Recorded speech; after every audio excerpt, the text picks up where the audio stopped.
up, all you samurai assassins out there? Fat Samurai Guy here with special guest Lady Fat Blood on today's episode of The Movie Dojo, where we discuss martial arts cinema and action films. Today we are reviewing Close Range. Here's a quick plot synopsis. A rogue soldier turned outlaw is thrust into a relentless fight with a corrupt sheriff, his obedient deputies, and a dangerous drug cartel in order to protect his sister and her young daughter. Now we're going to give you the good, we're going to give you the bad, and we're going to give you the badass. First up, the good. Isaac Florentine directed this. And it stars Scott Adkins. And now for the bad. All right, damn it. Okay, so it seemed like it was a match made in heaven.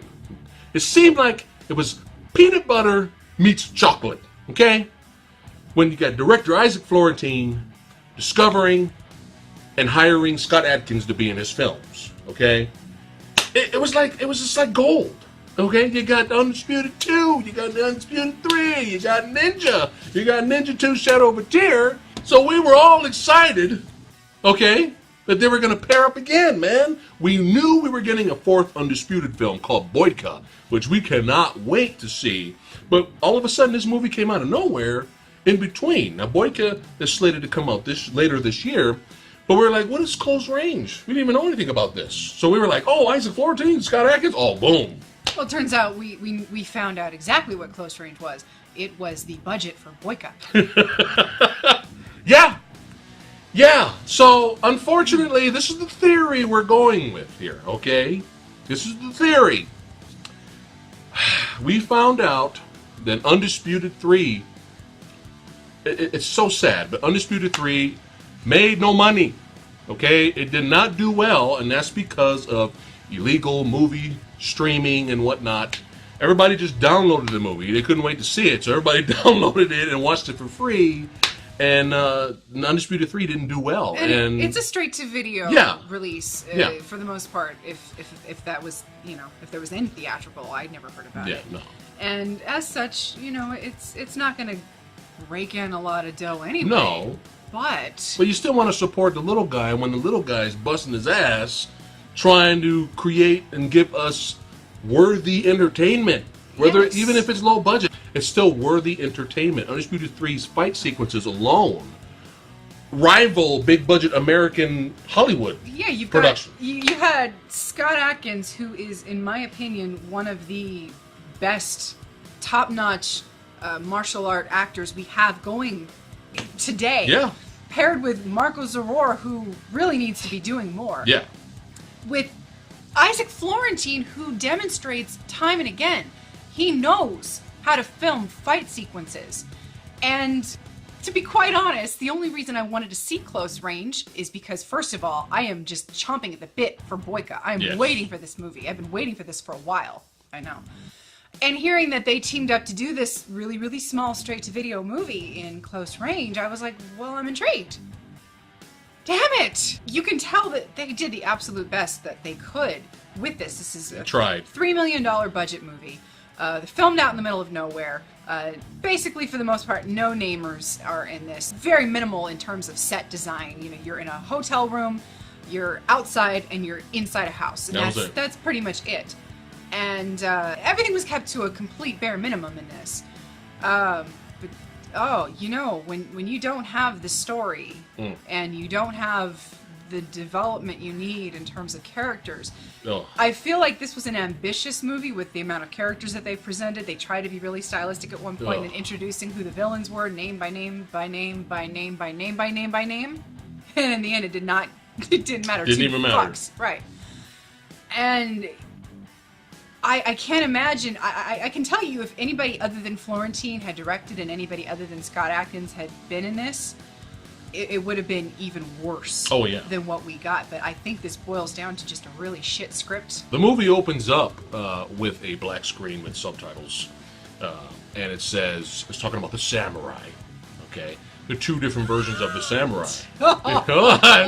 You got the first samurai, the samurai who works for the shogun, and then you have the samurai that doesn't have a job, and he's out and about, and he's a Ronin. Okay, he's a masterless samurai. And then it goes straight to the movie, and we're all like, and I'm kind of like, all right, we'll see here. Let's see. Let's check this out. Ghost Dog has more in connection with being a samurai Ronin than this fucking movie. Now, I know they were trying to compare with, Scott Adkins used to be in the military, and then he didn't like what his superior wanted him to do. He ended up turning on his superior, so he's run away. He's ditched out of the military, so I guess in a way he's a masterless samurai. Fuck this movie. Fuck it up the ass. Okay? God dang it. What a waste. What a waste. Now, at first, though, we had high hopes. And at first, the beginning of the movie, it was looking pretty good, which we will also get with the badass, okay? Yes. It was looking pretty damn good right at the beginning. And even the soundtrack at first seemed to be trying. They kind of had like a Western samurai feel, where they had like the Western whistle, the... they had that, and we were kind of like, it's a little cheesy, but I see what they're trying to do. Every time Scott Adkins would turn around heroically or something, they would have the little whistle. So I like a little Western vibe. All right. Scott Adkins is kind of not really the focus, but sort of his sister and her daughter are, and then they've got this jerk of a stepfather involved, and he's pissed off the local cartel, and they're all like a bunch of nameless villains that, not nameless per se, they all have names, but the problem is you don't care, you don't get to know any of them, it's pointless. And so you started to notice that there were just problems as the film went on, but they're still trying to keep this theme of this odd little whistle. They're still trying to keep it going like, no, this is cool, but it's like, no, it's not. And then by the end of it all, you're stuck with all these characters that you want everybody to die. Scott Adkins, it got to the point where I would only be paying attention to what was on screen if Scott Adkins was fighting someone. That's how little of a shit I gave about this movie and its characters. And by the end, this stupid little theme keeps popping up, and you're just like, no, we don't care. Stop it. Oh, really? For God's sake, shut up! So you got generic drug cartel villain number 18.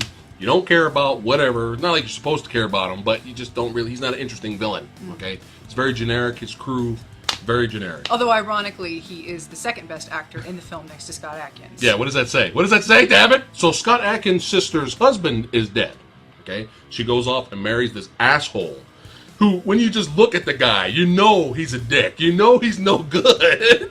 But yet, she married him because at first, everything was going to be fine. He was fine at first, but later he turned bad. I swear, when I first met him, that he wasn't this way. Shut up! I will give the movie credit. I enjoyed watching Scott Adkins trash his sister about her lifestyle choices. Every single chance he got, he was like, you knew what you were getting yourself into.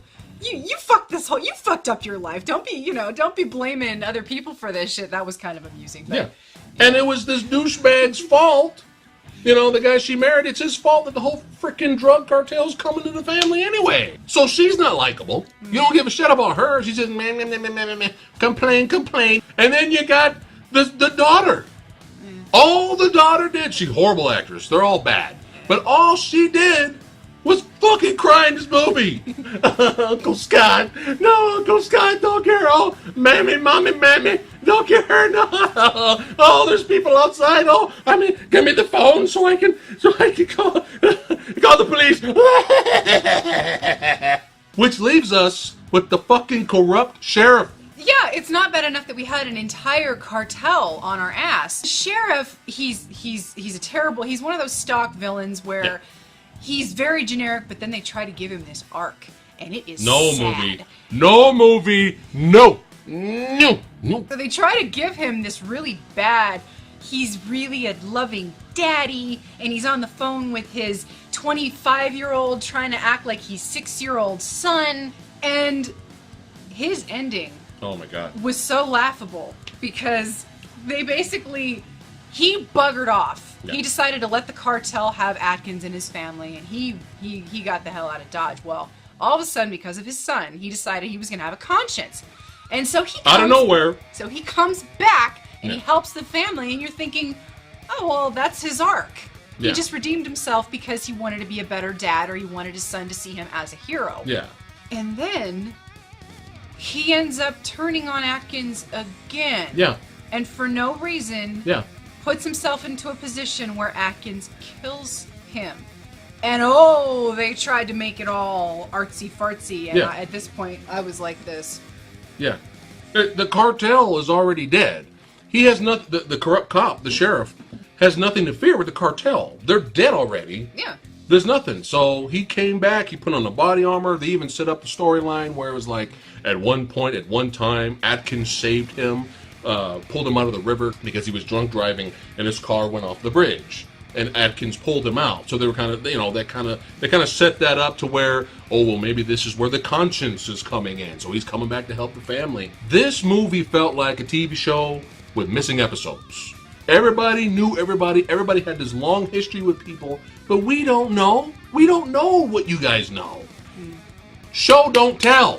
Why did the sheriff do what he did? Yeah. If you really think about it, like you were saying, Yeah. the cartel's dead. The sheriff's, his only witnesses are Scott Adkins and his sister and his niece. Yeah. Which they're gonna keep their mouths the hell shut. They're gonna go off and they're just gonna be glad that they survived this ordeal. The sheriff could have made up any story he wanted. It was kind of like, okay, he has the flashback of his son, so then it's kind of reminding him of, oh yeah, I have a conscience. That's why I'm here, as if he needed a reminder, as if the audience needed a reminder. Why we know why he's there, but he thinks about what he did again, while he has this long, horribly drawn out draw with Scott Adkins. This, oh my god, like it was probably a minute or less, but it felt like 5 minutes. I mean, it was just like, oh my god, like just somebody shoot somebody already. It's not working. We don't care. We don't care at this point. There is zero investment at this. We don't care. So they show him think of the moment where he tells his son he'll be home, and then he has a conscience. But then right after that, he ends up and tries to kill Scott Adkins anyway. So it was all fucking pointless. Now for the badass. The beginning fight sequence is a thing of beauty, okay? Adkins shows up, takes out a knife, and fucking obliterates all these guys, and it's so fucking awesome. And director Issac Florentine makes that scene even better because it's all in one take. The fight starts in the middle of an elevator, follows Scott Adkins out while he takes out and dismembers all the thugs, man, to save his niece. And the camera's still going, and we were just like, yes! You're like, yes, this is what we want to see, this is what we want to see. But a little birdie Told us both. yes, a little birdie named Blake Trinity, okay, told us way in the back and said, you know, why do we have the feeling that this is the best part of the film? Yeah. And unfortunately, it was. Yeah. You do get some fight scenes later that are all well done. I swear, every time Scott Adkins is on the screen and he gets in a physical confrontation with somebody, we wake up. Yes. I mean, literally, it's like, oh, thank God, here we go. And we weren't disappointed. Some of the fights were well done. But the rest of the movie just can't hold up to that. And it's not just that, it's just that there's not enough of the fights. Definitely. We probably would have been maybe a little bit more nice with our rating if there were a lot more fight sequences of Adkins kicking ass. Absolutely. But there was really beginning fight sequence, then there was a fight with another guy on the outside, and then there was a few scraps inside the house. But that was basically it. And a very long and overly drawn out shooting sequence. And this is coming from me. I love John Woo movies, okay? But I was just like, there was like 10 minutes of the cartel shooting at the house, and then the mom and Adkins shooting back at the cartel, and then the cartel shooting at them. And it was like 10 minutes, and nobody died, nobody got hit, and it was just like, But what is God, what it's is boring. What is the first raid film? It's a shootout movie. But why did we care? We were invested with the characters. We were invested with the story, with what was going on, with the setup and the execution. You can't have a 10-minute fight sequence when the stakes are supposedly high for characters that we don't care about. yeah, we don't care. And So- the way it was shot, it was boring too. That's true. So I hope that this movie, this piece of shit, is a blessing in disguise, and it helps fund Boyka, and we get another awesome, phenomenal, movie with Scott Adkins playing that classic badass Yuri Boyka. I am the most complete fighter in the world. I mean, I can't wait for Boyka. He can make 10 of these movies. I will watch all 10 of them. I will have multi-box set of the Adventures of Yuri Boyka. Okay? Boyka and Friends. Boyka and Friends. But until then, we just cannot recommend Close Range. Yeah, if you're gonna rent it, skip to the hand-to-hand fights. That's about all you're gonna pull from this. Some of them are worth at least the viewing. But as a whole, the movie itself, it's just kind of stock. Not the greatest execution. And, a bit more fighting in it, a bit more excitement. Yeah. Maybe tone down the story a little bit so that you didn't have so many characters that you didn't care about. Wow. There was a story. Oh. So we give Close Range 2 out of 5 ninja stars. That's it for today's episode of The Movie Dojo. Don't hurt me. If you've seen Close Range, let us know what you thought about it in the comments below. Until then, we'll see you next time. Like, share, subscribe. Like, share, subscribe. So we were all uppity and all up excited up in here when we found out about them.